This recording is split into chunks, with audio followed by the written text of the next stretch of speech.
अच्छा, आज हमने करनी है टाइट्रेशंस, जिसको हम कॉमन नेम देते हैं वॉल्यूमेट्रिक एनालिसिस। एनालिसिस आपको पता, वॉल्यूमेट्रिक का वर्ड है volume, by measurement of volume. Analysis mean analyse करना, मतलब हमारे पास कोई सैंपल है, मीन्स हमारे पास कोई एनालाइट है। एनालाइट क्या होता है? ऐसा सैंपल जिसकी एनालिसिस की जाए उसको हम क्या कहते हैं? एनालाइट कहते हैं। ठीक है, तो हमने क्या करना है, एक सैंपल है, उस सैंपल की क्वांटिटी को, कंसंट्रेशन को मालूम करना है। और जब हम उसकी क्वांटिटी को, कंसंट्रेशन को मालूम करेंगे by the measurement of volume, this is known as volumetric analysis. क्या इसको कहते हैं? Volumetric analysis. अब कैसे मेजरमेंट ऑफ वॉल्यूम करेंगे उसके मैं आपको बता देती हूँ। वॉल्यूमेट्रिक एनालिसिस को हम दूसरा नाम देते हैं एसिड बेस टाइट्रेशन। टाइट्रेशन की बहुत सारी टाइप्स है, लाइक आप एसिड बेस टाइट्रेशन ही परफॉर्म करेंगे। एसिड बेस टाइट्रेशन, टाइट्रेशन का क्या मतलब होता है कि हमारे पास एक चीज है, for example let we take base, जिसकी कंसंट्रेशन हमें पता है, नाउन है, ठीक है, उसको यूज करके एक दूसरी चीज जिसकी कंसंट्रेशन हमें पता नहीं है, जो अननोन कंसंट्रेशन है, उसको मालूम करना, this is known as titration.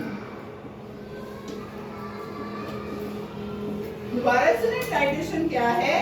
एक ऐसा एनालाइट जिसकी कंसंट्रेशन हमें पता नहीं है, उसको हमने पता लगाना है, मेजर करना है, एनालिसिस करना है by using an other analyte या by using another substance, इसकी concentration हमें पता है, this is known as titration। Titration की बहुत सारी टाइप्स है, एसिड बेस टाइट्रेशन है, उसके बाद कॉम्प्लेक्स फॉर्मेशन टाइट्रेशन है, उसके बाद प्रेसिपिटेशन टाइट्रेशन है, उसके बाद रिडॉक्स टाइट्रेशन है। There are so many kind of titration, लेकिन हम एसिड बेस टाइट्रेशन को ही डिस्कस करेंगे। नाम से पता चल रहा है कि इस टाइट्रेशन में हम कौन सी दो चीजें यूज करेंगे? Acid and base. Acid and base.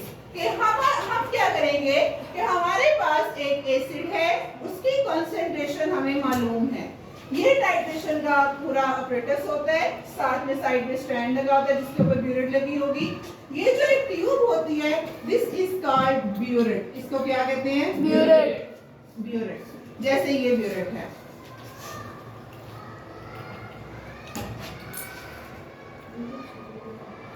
ये है ब्यूरेट, ठीक है, ये हमारे पास क्लैम स्टैंड है। ये ब्यूरेट अगर आप सारे देखें तो 0 से लेके एंड पॉइंट इसका क्या है? 50 सेंटीमीटर क्यूब। तो ये जो ब्यूरेट होती है ये हमेशा 50 सेंटीमीटर क्यूब की ही होती है, ठीक है, दिस इज ब्यूरेट। ये हमारे पास नीचे है फ्लास्क। इस फ्लास्क को हम कॉनिकल फ्लास्क भी कहते हैं और साथ में हम इस फ्लास्क को टाइट्रेशन फ्लास्क भी कहते हैं। दिस इज फ्लास्क, ये आपको पहले भी बताया हुआ है, कॉनिकल फ्लास्क भी है और कौन सी फ्लास्क है? इसमें हम टाइट्रेशन परफॉर्म कर रहे हैं, इसलिए this is called titration flask. इसमें हम करते क्या है कि हम सिंपल जो ब्यूरेट है, ब्यूरेट में एसिड लेते हैं। आपने ध्यान में रखना है हमेशा हम जो एसिड है वो ब्यूरेट में लेंगे और जो बेस है वो फ्लास्क में लेंगे। फॉर एग्जांपल मैं कहती हूँ मेरे पास ब्यूरेट के अंदर है एसिड और ये जो एसिड है इसकी कंसंट्रेशन है 0.1 मोलर। इट मींस मुझे इस एसिड की कंसंट्रेशन पता है। नाउन है, ठीक है। अब मेरे पास फ्लास्क है, फ्लास्क में मेरे पास है बेस। बेस की क्या 10 सेंटीमीटर क्यूब मैंने बेस लिया है, क्या 10 सेंटीमीटर क्यूब कंसंट्रेशन है? क्या है? वॉल्यूम। मैंने सिंपल बेस ली लैब से, 10 सेंटीमीटर क्यूब फ्लास्क में डाल दी, but I don't know the concentration of NaOH, कि कंसंट्रेशन कितनी है। वॉल्यूम तो पता है बट उसकी कंसंट्रेशन पता नहीं है, अननोन है। क्या है? अननोन। अब मैंने क्या करना है कॉन्सेंट्रेशन हमें पता है, इसको हमने यूज करके जो बेस जिसकी कॉन्सेंट्रेशन हमें पता नहीं है उसको मालूम करना है। This process is called titration. क्या इसको कहते हैं? टाइट्रेशन। टाइट्रेशन। जो चीज हम ब्यूरेट में ले रहे हैं जिसकी कॉन्सेंट्रेशन हमें पता है उसको हम कहते हैं टाइट्रेंट। क्या कहते हैं? टाइट्रेंट। और जो चीज हम फ्लास्क में ले रहे हैं लाइक NaOH जिसकी कॉन्सेंट्रेशन हमें पता नहीं है उसको हम कहते हैं titrant. Is that clear? Yes. कोई क्वेश्चन यहाँ तक? No, ma'am. मैम वहाँ पे आपने जो टेबल बनाया लाइक बेस एसिड, वहाँ पे बेस की नाउन थी और एसिड की अननोन, ये चीज मैटर नहीं करती। आपके पास बस एक नाउन होना चाहिए, एक अननोन होना चाहिए। आप बेस अननोन ले लो, नाउन ले लो और एसिड अननोन कर लो, बट हमें हमेशा ब्यूरेट में एसिड ही लेना है और फ्लास्क में बेस ही लेना है। ठीक है? अच्छा, याद क्लियर है सबको? Yes. ओके, टाइट्रेशन क्या है? सिंपल। टाइट्रेशन एक ऐसा एनालिसिस है, वॉल्यूमेट्रिक एनालिसिस है जिसमें हम एक सब्सटेंस की कॉन्सेंट्रेशन को मालूम करते हैं by using an other substance which have known concentration. Okay, समझ आ गई सबको? Yes. ठीक है। इसमें अब हम करते क्या हैं? सिंपल, हम इसमें जो पूरा प्रोसेस है करते क्या हैं, फिर उसके बाद मैं आपको इंडिकेटर का बताती हूँ। इसमें हम करते ये हैं कि हम ब्यूरेट में HCl लेते हैं 50 centimetre cube up to the mark. हमने ब्यूरेट को फिल करना है। This is up to the mark. जो एंड वाला पॉइंट है ना, ये एंड वाला line, this is up to mark. इसमें अप टू मार्क ये नहीं होगा, ये होगा जहाँ पे मार्क लगा हुआ है। Up to the mark 50 centimetre cube तक हम HCl ब्यूरेट के साथ फिल करेंगे। फ्लास्क में हम 10 सेंटीमीटर क्यूब NaOH लेंगे। मुझे बताएं जो हमने ब्यूरेट में HCl लिया है उसकी कॉन्सेंट्रेशन कितनी होगी? 0.1 मोलर HCl। आपको बनाना आता है? Yes ma'am. आता है बनाना, हमने सीखा था। Molarity। ठीक है, वो भी पहले आपने सॉल्यूशन बनाना है। ओके, अच्छा, हम इसमें क्या करेंगे? फ्लास्क में लेंगे NaOH 10 सेंटीमीटर क्यूब। मुझे नहीं पता कि NaOH कितना है, ठीक है, इसकी कॉन्सेंट्रेशन कितनी है, इसको मालूम कैसे करना है? मैं पहले क्या करूंगी, इस NaOH के अंदर इंडिकेटर डालूंगी। क्या डालूंगी? Indicator. Indicator. What does indicator mean? Indicate show करना। इंडिकेट करना, शो करना। फॉर एग्जांपल आपने ये पढ़ा है फिनोलेफ्थलीन, फिनोलेफ्थलाइन और methyl orange. Methyl orange, phenolphthalein, litmus, blue litmus acid indicator है। अच्छा, मुझे बताएं इंडिकेटर होता क्या है? जो इंडिकेट करता है, जो शो करता है, जो हमें बताता है कि वेदर, जो हमें ये बताने में हेल्प करता है कि ये एसिड है या बेस है। Very good. जो हमें ये बताने में हेल्प करता है कि इधर जो सब्सटेंस है इट्स दैट एसिड और बेस। बेस। जैसे हमारे पास फॉर एग्जांपल एक इंडिकेटर है फिनोल्फथलीन, पिंक कलर का होता है, ठीक है, और इसमें इसको हम कहते हैं एसिडिक इंडिकेटर है ये फिनोल्फथलीन। ये क्या करते हैं? एसिड में कलरलेस होता है, ये हमें ध्यान में रखना है। फिनोल्फथलीन वैसे पिंक कलर का है। जब हम इसे एसिड में डालेंगे ड्रॉप 1 to 2 ड्रॉप ऐड करेंगे, लेकिन अगर आपके पास पाउडर फॉर्म है तो आप एक पिंच ऐड करेंगे, ठीक है, काफी होगा। जब हम इसे एसिड में ऐड करेंगे तो दिस इज कलरलेस, एसिड मतलब कोई कलर चेंज नहीं करेगा। बट अगर हम इसे बेस में ऐड करेंगे तो ये कौन सा कलर शो करेगा? पिंक। ठीक है, तो इससे हमें क्या चीज मालूम होगी बेस के बारे में? देखें, इससे ये हमें बेस ये है, मालूम ये हुआ है कि आपको आपके पास जैसे एसिड है तो वो भी क्या है? कलरलेस है। बेस है वो भी क्या है? कलरलेस है।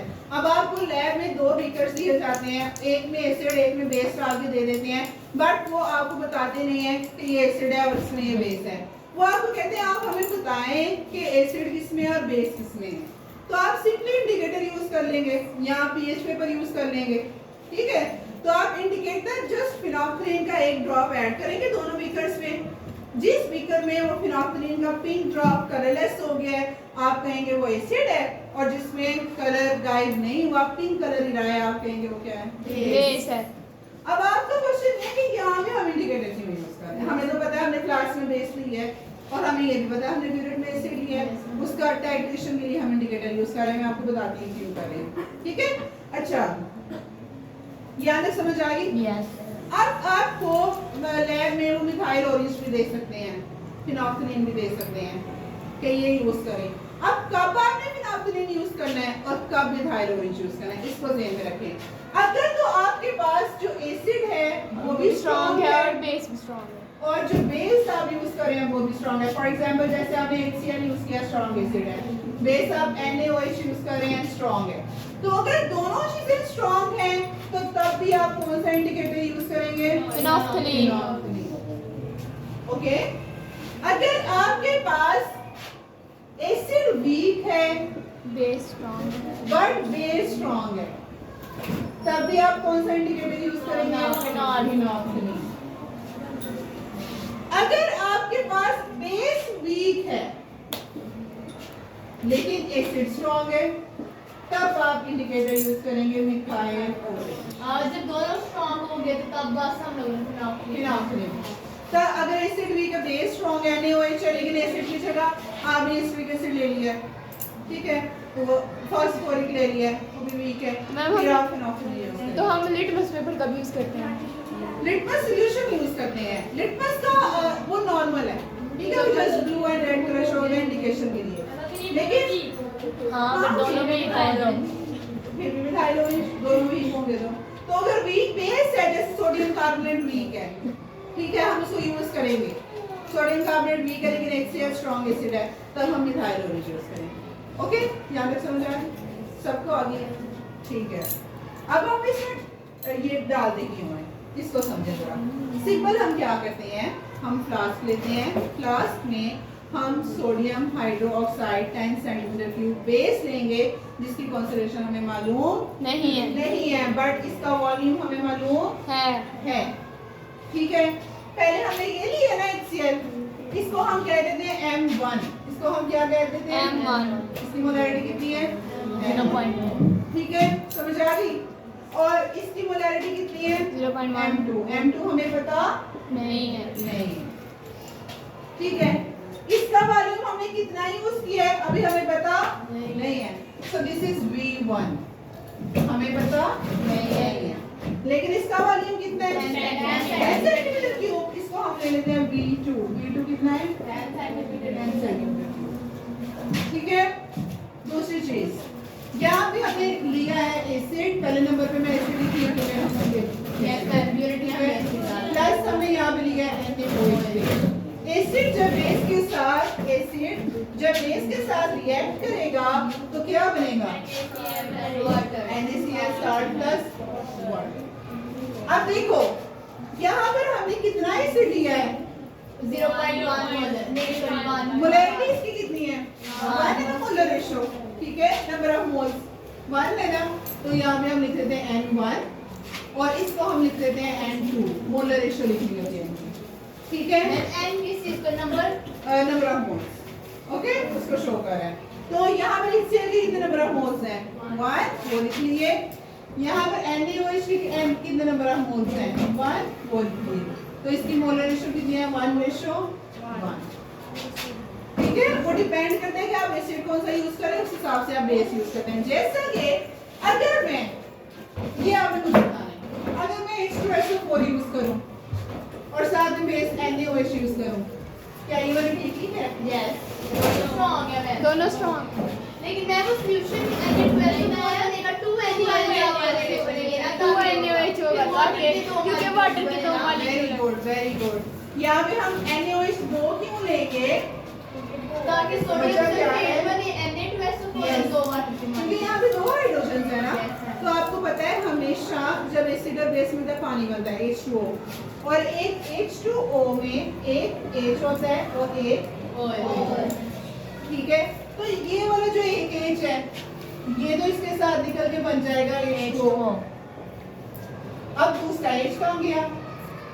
हमने तो कंप्लीट न्यूट्रलाइज करना है ना, उसके लिए हमें एक और OH चाहिए, इसलिए हम कितने NaOH लेंगे? 2 लेंगे। जब 2 NaOH लेंगे तो 2 वाटर के मॉलिक्यूल्स निकल गए, 2H2O Na2SO4 और ये Na के साथ क्या लगा हुआ है? 2 Na2SO4 और this is SO4, sodium sulphate salt बन गया, ठीक है। अब यहाँ पर मुझे मोलर रेशियो लिखवानी कितनी है?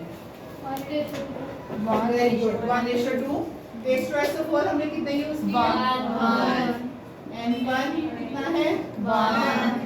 NaOH कितने यूज किए? 2। N2 कितना है 2। तो इस रिएक्शन की मोलर रेशो कितनी है 1:2 कितनी है 1:2। चलिए अब मुझे कोई एक ऐसा रिएक्शन बताएं जिसकी मोलर रेशो 1:3 हो। मैम अगर H3PO4 इसके साथ 3NaOH हम लोग ले लेंगे तो फिर मैम उसकी 1:3 होगी। ठीक है तो मैं 3NaOH क्यों लूंगी ताकि मैम 3 वाटर क्योंकि वहां पे H3 है ना हमें 3 हाइड्रोक्साइड यानी OH भी 3 लेने पड़ेंगे ताकि 3 वाटर के मॉलिक्यूल क्योंकि ये देखें आपने हमेशा ना इस चीज से याद रखना ये आसान तरीका है समझने का। क्या आप अगर कंफ्यूज हो जाए कि मुझे उन्होंने कोई भी एसिड दे दिया है और कहते हैं बेस हमने आपको NaOH देनी है तो आप ना खुद ही अंदाजा लगाएं आपने NaOH कितनी डालनी है। ठीक है तो आपने परेशान होना आपने इस चीज से अंदाजा लगाना है कि उसमें हाइड्रोजन कितने हैं ऐसे क्योंकि हमेशा एक हाइड्रोजन के लिए हमें एक OH चाहिए होता है वाटर निकालना है जरूरी है एसिड और बेस रिएक्ट करेंगे वाटर निकलेगा तो यहाँ पे 3 हाइड्रोजन है तो मेरी हमें कितनी OH चाहिए 3 तो इसलिए हमें यहाँ पे 3 NaOH चाहिए। ठीक है तो इसकी मुकर्रर रेशो क्या होगी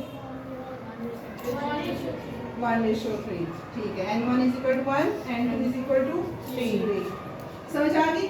अच्छा अब अगला सवाल जो फातिमा का है कि हमें तो पता है हमने फ्लास्क में बेस ही ली हुई है और हमने ब्यूरेट में एसिड ही लिया हुआ है तो फिर हम क्यों इंडिकेटर यूज कर रहे हैं क्यों कर रहे हैं बताएं शायद इसलिए कि वो बेस कौन सी है और एसिड कौन सा है। ये भी पता है आपको कि बेस आपने NaOH लिया और एसिड लिया ये देखने के लिए कि बेसिड शायद बेस स्ट्रांग है ये देखने के लिए कि कितना एसिड लगेगा बेस को न्यूट्रलाइज करने में कितनी स्ट्रांग देखो मैंने ना बेस का इंडिकेटर डाला इंडिकेटर का कलर पिंक हो गया सिंपल हम प्रैक्टिकल करते हैं कि हमने क्या करना है ब्यूरेट में एसिड लेना है फ्लास्क में हमने NaOH बेस लिखा है अब हमने इस एसिड को जब बेस में डालना है तो बेस का कलर गायब होना है और जो ही कलर गायब होगा हमने ऊपर से मुहैया कर लेना कितना एसिड यूज हुआ है जिसने कलर गायब किया वॉल्यूम मालूम किया है हमने क्या करना है सिंपल सुने उसके लिए हमने इंडिकेटर यूज किया है सिंपल इसके स्टेप्स देखें आप जस्ट आपने क्या करना है आपने फ्लास्क लेनी है इस फ्लास्क में आपने 10 सेंटीमीटर क्यूब NaOH लेना है कितना NaOH 10 सेंटीमीटर क्यूब ठीक है फिर आपने उसमें अगर लिक्विड फिनोक्सिलिन है तो आपने 1 to 2 ड्रॉप फिनोक्सिलिन उसमें ऐड कर देना है इसका कलर डार्क पिंक हो जाएगा।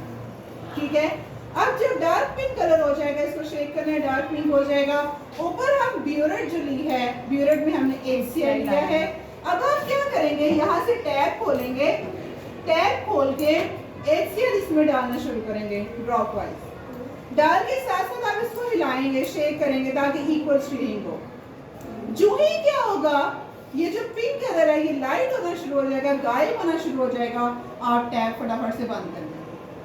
ठीक है जब आप टैप बंद कर देंगे अब आप ऊपर से मेजर करेंगे कि पहले 0 पे था HCl अब कितना HCl यूज हुआ है फॉर एग्जांपल HCl यूज हुआ है 10 सेंटीमीटर क्यूब कितना यूज हुआ है ये 0 पे है और अब HCl कहाँ पे आ गया 10 पे आया 10 सेंटीमीटर क्यूब यूज हुआ है हमें HCl का वॉल्यूम पता चल गया ना कितना है 10 सेंटीमीटर क्यूब कितना है 10 सेंटीमीटर क्यूब अब हम ये फॉर्मूला यूज करेंगे ये फॉर्मूला सारी गेम में जी yes M1 V1 M1 is equal to M2 V2 over M2 मुझे बताएं क्या हमें M1 पता है Yes. कितना है 0.1 Yes. डिस्ट्रीब्यूशन रूल हो जाएगा क्या हमें बिनाहिल V1 पता चल गया है जी कितना है वो नहीं V1 नहीं हमें पता V2 पता है V1 हमें पता नहीं चला अभी चल गया ना पता 10 सेंटीमीटर जो क्यूब डाइट्रेशन से आएगा अभी हम परफॉर्म करेंगे ना फिर आपको क्लियर हो जाएगा V1 पता चल गया क्या मुकदमा हमें N1 पता है पता है HCl और NaOH का N1 हमें पता है कितना है 1 क्या हमें M2 पता है M2 हमने मालूम करना है दिस इज कंसंट्रेशन जो हमने मालूम करनी है एनालाइज करनी है क्या हमें V2 पता है कितना है 10 सेंटीमीटर क्यूब बाहर क्या हमें N2 पता है? Yes very good 1।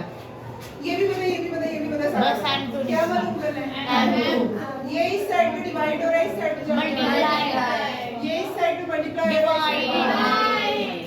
चलिए हम मुझे दिखाएं। N1 V1 multiply N2 over N1 V2 is equal to M2। सारी वैल्यूज आप पुट करेंगे, ठीक है? M2 is equal to सुने M1 कितना है? 0.1 मल्टीप्लाई V1 कितना 10 centimeter cube N2 1 over N1 कितना 1 V2 कितना है 10 centimeter 10 cube। Centimetre cube. इस सारे को डिवाइड करें, डिवाइड करने के बाद सेंटीमीटर क्यूब से कट गया, 10 से कट गया, 1 से कट गया, 0.1 इट मींस दैट क्या हम ये कह सकते हैं कि जो हमारे पास फ्लास्क है इसके अंदर NaOH पाया जा रहा है, इस NaOH की कंसंट्रेशन कितनी है? 0.1 मोलर। हमने क्या किया है कि एक जो चीज HCl जिसकी कंसंट्रेशन मालूम है उसको हमने इस्तेमाल करके जो NaOH है जिसकी कंसंट्रेशन हमें मालूम नहीं है, अब हमने इसकी कंसंट्रेशन मालूम कर ली है। This is known as titration. कि एक चीज जिसकी कंसंट्रेशन पता है उसको यूज करके दूसरी चीज जिसकी मिकदार पता नहीं है उसको मालूम करना। ठीक है, आगे समझ?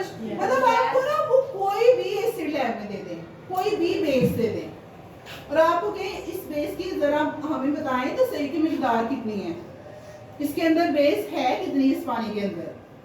ज़ाहिर है हमने प्योर बेस सॉल्यूशन तो बनाया होता है ना, तो आपको कहें कि बताएं इसके अंदर हमने सॉल्यूशन NaOH कितना डाल के बनाया है, जरा बताएं। कोई मुश्किल नहीं है, आप सिंपल टाइट्रेशन परफॉर्म करेंगे और आप बता देंगे कि ये जो बॉटल है इसके अंदर NaOH कितना है। ठीक है, दिस इज टाइट्रेशन। समझ आ गई सबको? आगे समझ? फिनाफ्थलीन का भी यूज करते हैं हम। जब दोनों स्ट्रांग होते हैं और जब एसिड और बेस स्ट्रांग हो। अगर हमारे पास एसिड वीक है और बेस स्ट्रांग है तो हम मिथाइल जोड़ेंगे। अच्छा, तो कौन सा वीक एसिड है? मैम एसिड वीक जैसे एसिडिक एसिड हम यूज करें इंस्टेड ऑफ HCl तो वो फिर वो वीक है। ओके, हमारे पास जो मिनरल एसिड्स है ना HCl, strong हाइड्रोक्लोरिक और नाइट्रिक एसिड, ये 3 मिनरल एसिड्स हैं। ये तीनों क्या हैं? Strong acids. ठीक है, हमने इनकी पीएच मालूम भी की थी उस चीज से किया था ना लॉग वाला, pH is equal to minus log H positive, वो किया था। उसके अलावा हम इसकी pH फर्दर मालूम करेंगे pH पेपर, और pH पेपर के ऊपर pH स्केल दिया होता है, तो जो pH पेपर का कलर आएगा उसको हम उस स्केल के साथ मैच करेंगे, जिस स्केल के ऊपर जो रीडिंग लिखी हुई है ना वो उसकी उतनी pH होगी। ठीक है, अच्छा यहाँ तक क्लियर है? चलें अब हम परफॉर्म करते हैं। बिफोर परफॉर्मिंग दिस प्रैक्टिकल आपने क्या करना है कि कुछ प्रिकॉशंस लेनी है। नंबर 1 ये कि आपने ये जो ब्यूरेट है ये ध्यान रखना है कि ब्यूरेट की जो टैप है ये लीक ना करे। जैसे हमने पहले टेस्ट इसको कर लिया है ब्रेक से पहले कि हमने इसमें वाटर डाला था और पानी डालने के बाद वो खाना पकड़ा है, पानी डालने के बाद हमने इसकी टैप को ओपन और क्लोज करके देखा है तो ये लीक नहीं कर रही थी। ठीक है, और पानी आपने एसिड आपने इस तरह से ऐड नहीं करना, फनल के साथ ऐड करना है, ये जो एक्यूरेट ऐड होगा। ओके, उससे पहले आपने क्या करना है कि ब्यूरेट को यूज करने से पहले आपने नंबर 1 डिस्टिल्ड वाटर के साथ वॉश करना है। ठीक है, पूरी ब्यूरेट को फिल करें, नीचे से टैप ओपन कर दें, जो है वॉश हो जाएगी। ठीक है, फिर दूसरे नंबर पर आपने इसे एसिड के साथ वॉश करना है, HCl। अब HCl तो बहुत स्ट्रॉन्ग एसिड है, कॉन्सेंट्रेटेड है, इसलिए हम इसको पानी में मिक्स करके फिर इसको वॉश करेंगे। वॉश ही करना है ना, पूरा फिल कर लेंगे, फिर इसके टैप ओपन कर देंगे, ब्यूरेट वॉश हो जाएगी। जो भी चीज़ आपने यूज़ करना है उसको वॉश करके करना है। फिर हम क्या करेंगे, इस ब्यूरेट में 0.1 मोलर HCl ऐड करेंगे। कितना ऐड करेंगे? 0.1। चलें 0.1 मोलर HCl अब आप बनाएं, पहले इसका सोल्यूशन बना लें, उतनी देर में हम NaOH वगैरह लेके इंडिकेटर डाल देते हैं। ठीक है, ताकि टाइम बचे। चलें वहाँ से HCl आ गया, कैलकुलेशन पहले परफॉर्म करें 0.1 मोलर HCl कैसे बनाना है। ये पेज ले लें, इससे परफॉर्म करें। कितना HCl डालेंगे तो 0.1 मोलर बनेगा। मोलर सोल्यूशंस बनाए हैं ना आपने? Yes ma'am. वो करेंगे। HCl लिक्विड है इसलिए हम इसकी स्टैंडर्ड मोलैरिटी लेंगे 2 मोलर। यस। वो करेंगे, जल्दी करें। और हमें 50 सेंटीमीटर क्यूब चाहिए, इसलिए आपको 100 से ज़्यादा नहीं बनाना फातिमा, 500 में नहीं बनाना। ओके ठीक है, 50 चाहिए ना तो आप 100 बना लो ताकि हमें 2 बार यूज़ करना तुम्हारी यूज। आप लोग भी इसकी कैलकुलेशंस करें मोलर सेक्शंस की जो मैंने बताई है। Number of mole is equal to mass of molar mass. चले बेटा सब करें। सब करें। 0.1 मोलर HCl कैसे बनाना है? अगर तो उन्होंने बनाया दिया है तो वैलेंट को, लेकिन अगर नहीं बनाया दिया तो आप उन्हें बोले हमें HCl दे दें, हम खुद बना लेते हैं। अभी सब करेंगे।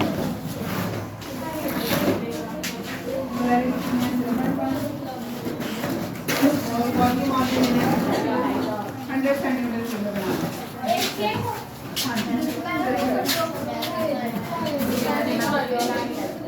इधर रखें मरीम। आपने 0.1 मोलर HCl बनाना है ना, ठीक है? मतलब HCl की मोलैरिटी कितनी है? 0.1, ठीक है? और हमने अपनी मर्जी का वॉल्यूम चूज करना है। लाइक हमें 50 चाहिए ना, तो हम कहते हैं हमें 2 बार यूज करना है, चलो हम 100 दे देते हैं। वॉल्यूम कितना लेना है? अब ये 100 सेंटीमीटर क्यूब बना, लेकिन मोलर सेक्शन किस में होता है? डेसीमीटर क्यूब में। अब हम 100 को पहले डेसीमीटर क्यूब में चेंज करेंगे। उसके लिए हम क्या करेंगे? 100 को किसके साथ डिवाइड करेंगे? 1000 के साथ। कितना आएगा? 0.0 कितना आता है? 1 और 10 0.1 सेंटीमीटर। ये वॉल्यूम है। ओके, अब आपने मोलैरिटी की डेफिनेशन पढ़ी है। Molarity is equal to number of moles, yes, number of moles dissolve per decimetre cube of solution. पढ़ा है ना ये? अब क्या हमें वॉल्यूम पता है कितना है? 0.1। क्या हमें नंबर ऑफ मोल्स पता है? नो, वो हमने देखने हैं। ये उन्होंने मोलैरिटी नहीं ली है। मोलैरिटी कितने है? 0.1। तो हम ये मालूम करने हैं, ये इधर डिवाइडर है, इससे जाते हैं। तो नंबर ऑफ मोल्स निकालिए। Number of mole is equal to क्या लिखूँ मैं? मोलैरिटी मल्टीप्लाई बाय मोलैरिटी कितनी है? वॉल्यूम कितना है? 0.1 करें, इसमें कितना आता है? 35.5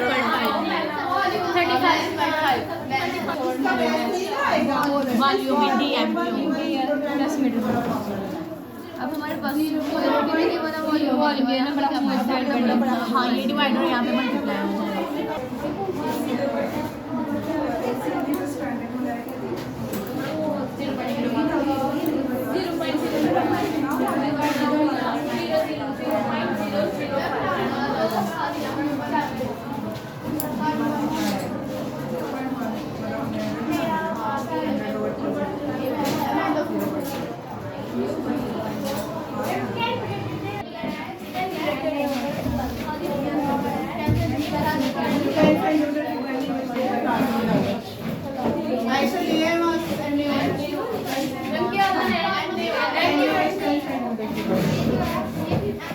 जो लिक्विड फॉर्म में बोले हैं सॉलिड वाला नहीं है लिक्विड। मैम हम प्रिपेयर करें इसका सॉल्यूशन बनाए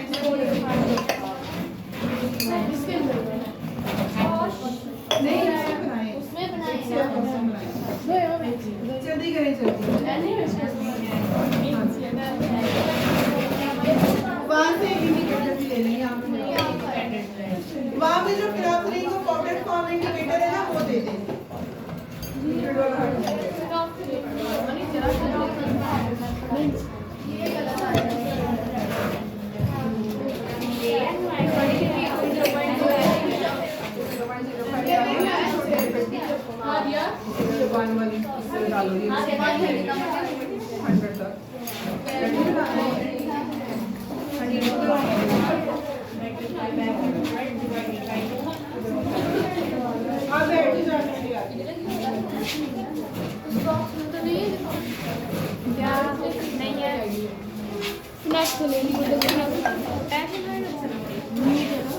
जो पाउडर फॉर्म में 100 हो गई। और देखो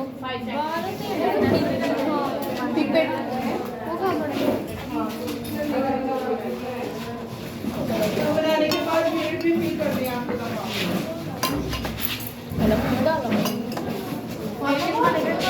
लगता है मुझे, मैं मुझे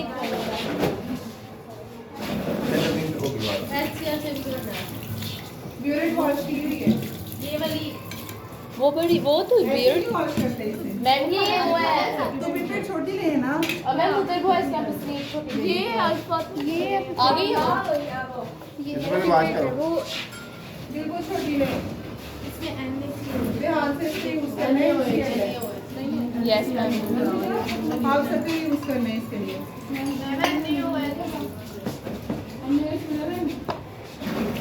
मुझे याद है जब मैं FS में था ना, तो पिपट से मैंने वो बेस लिया था और मुझे ना पता मैंने किया था मेरे मुंह में।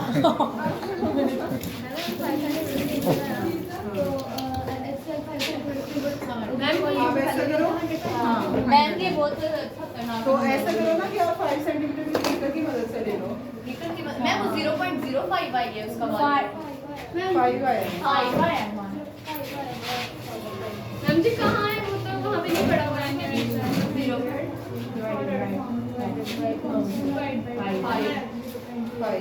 हाँ तो वही तो 5 आ जाना है।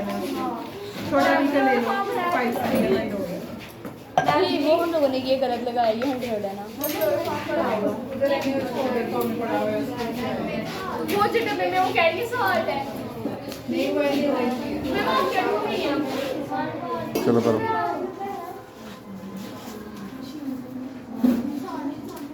फातिमा दूसरा स्पीकर यूज करो। मैम करिए नहीं सकते